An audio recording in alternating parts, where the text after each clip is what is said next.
Intense clashes between military rivals are continuing in Sudan as more than 400 people have been killed. What efforts are needed for peace? I talked to Amr Moussa, former Secretary General of the Arab League. And what are the rationales and modes of China's aid and investment in Africa? I spoke to a European expert on China's Belt and Road Initiative. Welcome to a special edition of The Point with me, Liu Xin, coming to you from Beijing.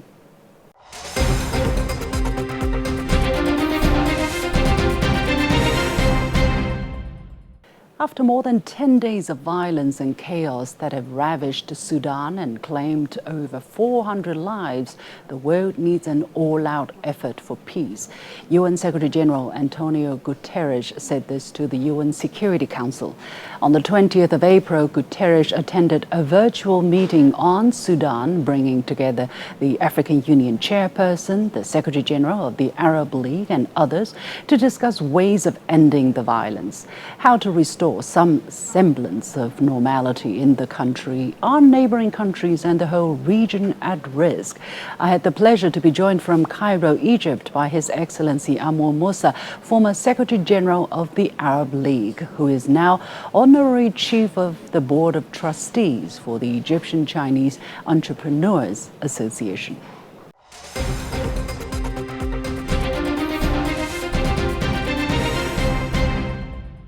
Fighting between the Sudanese Armed Forces, or SAF, and the Paramilitary Rapid Support Force, or RSF, continues in the country, and tens of thousands of people, including Sudanese and foreign nationals, have fled to neighboring countries such as Egypt, Chad, and South Sudan in the past few days.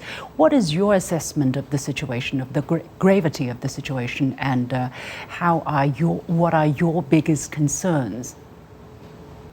It is indeed very unfortunate that Sudan got back to the same tension between several factions involving the army, and this time involving a militia, which made it very bloody development. And as you mentioned, resulting in casualties and in flooding into waves of people leaving Sudan. The situation as such requires immediate ceasefire with UN and African Union and Arab League and other interested organizations should be present in Khartoum and should assume the role of bringing the parties or their representatives together to talk. But as you have seen, any truce or ceasefire is being violated almost immediately after the deal. Therefore, we have to assume that there are forces behind that. There are some influences coming from directions.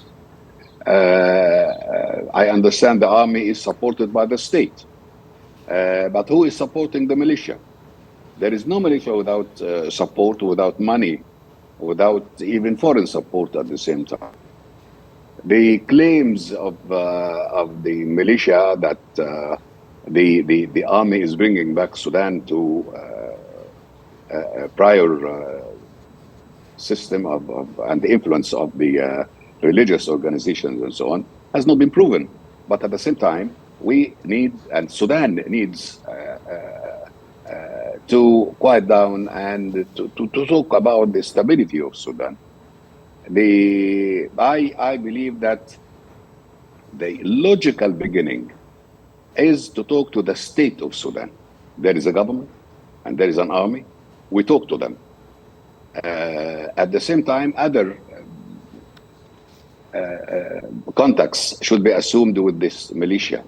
But we cannot accept that there are two parties and we have to be neutral and we have to talk to this on the same level as the other one. This is a militia. Therefore, it is not part of the state institutions. And this has to be borne in mind. If today the government is toppled and the army is defeated, there will be a major chaos, not only in Sudan, but in the whole area, like what Secretary General Guterres has warned. So we have to call a spade a spade. It is not a question of a civil war between two equal forces. It is between the state and the militia. We have to start from here. That is, in my opinion. When you said there may be foreign forces, there may be money, influence of money at play here, do you have, on what basis are you making this statement? Is it a speculation? Is it your guess? Or have you seen reports, or have you know of situation that prompt you to make this, this possible scenario? Yes, the possible scenario is among several scenarios. And we have to be honest. We are thinking. There are certain things that are based on logic and based on past experiences and based on, when it is based on logic, I'm asking, who is supporting the militia against the army?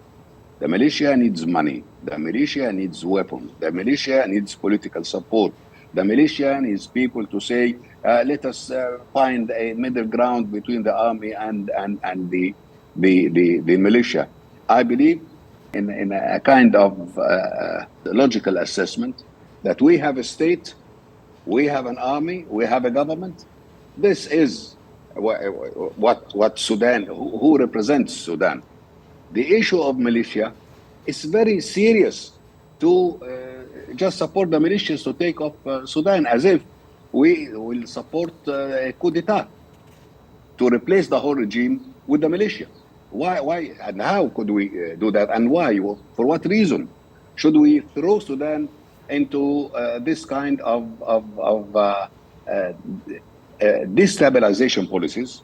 Just imagine that we replace the whole system of government in Sudan with a militia that we don't know who is behind it. We don't know what kind of future of Sudan they see. So I stick to what have told you.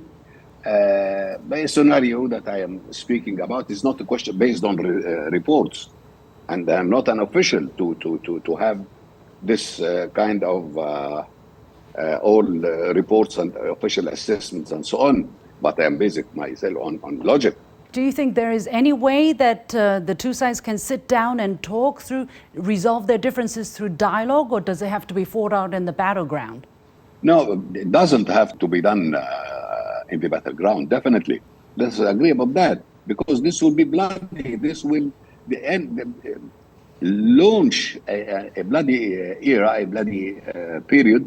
We don't know how long it would be, and we have to assess the very negative repercussions of such a situation.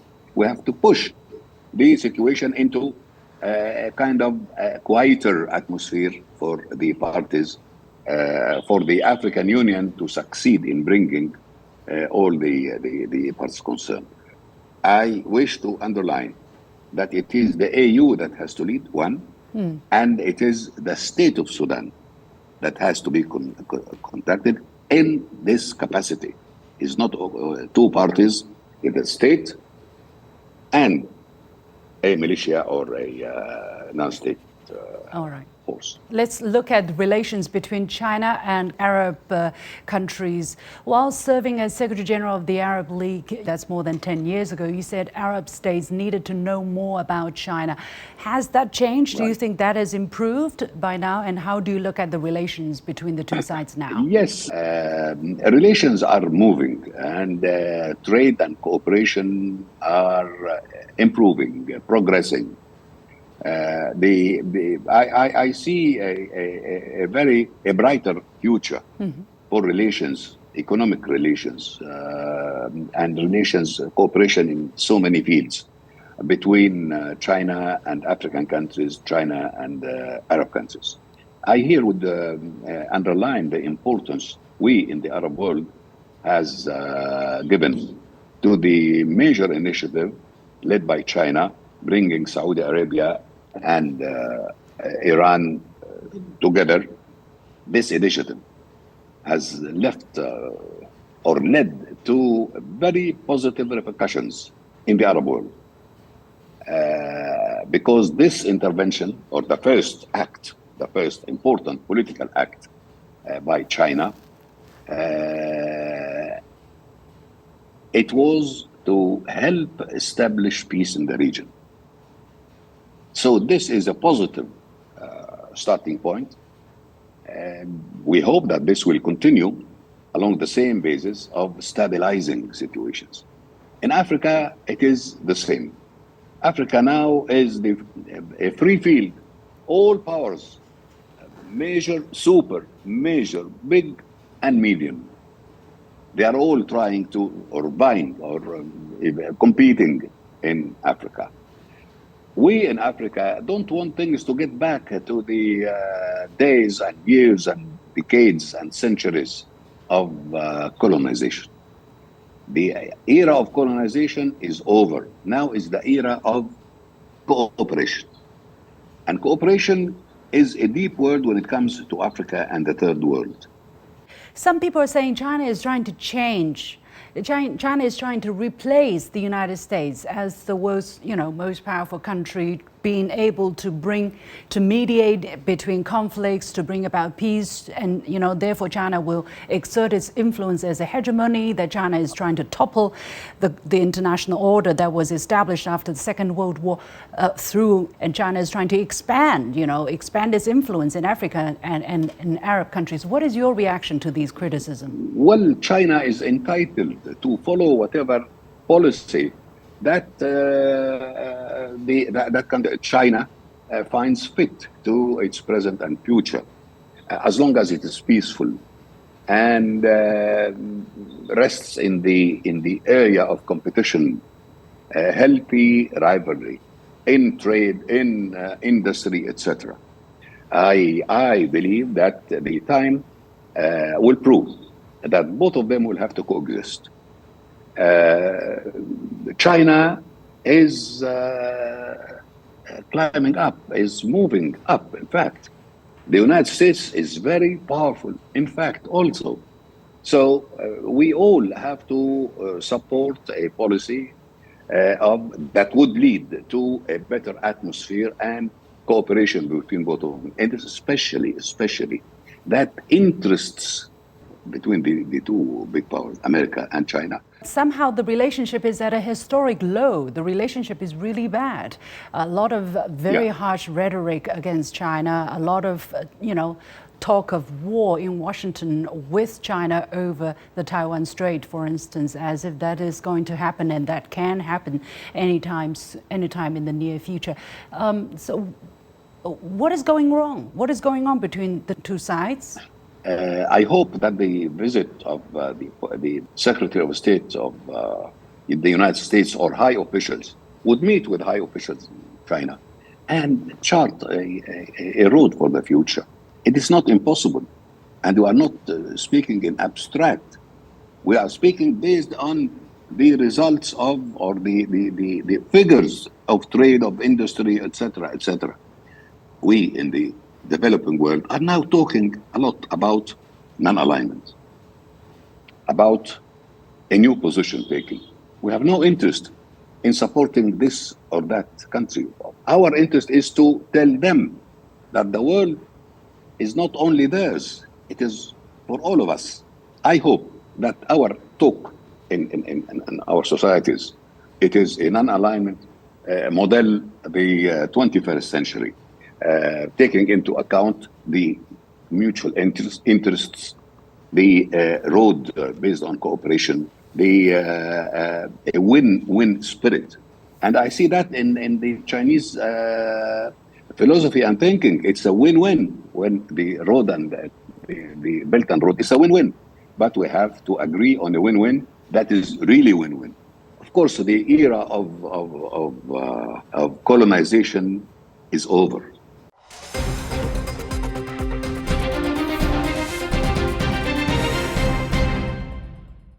His Excellency Amr Moussa, former Secretary General of the Arab League. We'll take a short break, and when we come back, is China's approach to foreign aid different from the West?